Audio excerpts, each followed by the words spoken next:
Tiesitkö, että näitä Maistuvan koulun kasvispelikortteja voi hyödyntää monella tapaa? Tällä videolla näet muutamia esimerkkejä, miten kortteja voi hyödyntää opetuksessa eri-ikäisten kanssa. Erityisesti vähän vanhempien kanssa kortteja voidaan järjestää satokauden mukaan. Harjoitus auttaa ymmärtämään, milloin raaka-aineet ovat parhaimmillaan ja opettaa tekemään kestäviä valintoja niin ympäristön kuin talouden näkökulmasta. Tätä tehtävää voi hyödyntää esimerkiksi kotitalouden tunnilla. Tehtävässä oppilaat valitsevat muutaman kasviskortin ja suunnittelevat niiden pohjalta aterian. Tehtävä kehittää luovuutta ja auttaa hyödyntämään raaka-aineita hävikin vähentämisen näkökulmasta. Korttien avulla voidaan myös pohtia, miten kasviksia voisi lisätä päivän eri aterioille ja millä tavalla niitä voidaan hyödyntää.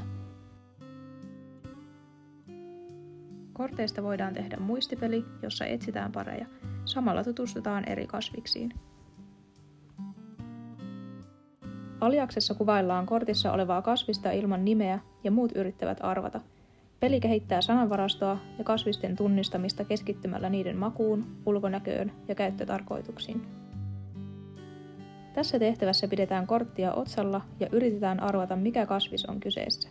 Peli on hauska tapa tutustua eri kasviksiin. Tässä pelissä nopeiten kasviksen nimen sanonut saa pisteen. Haastetta pelin saa pelaamalla sitä eri kielellä. Keksitkö vielä muita ideoita korttien hyödyntämiseen?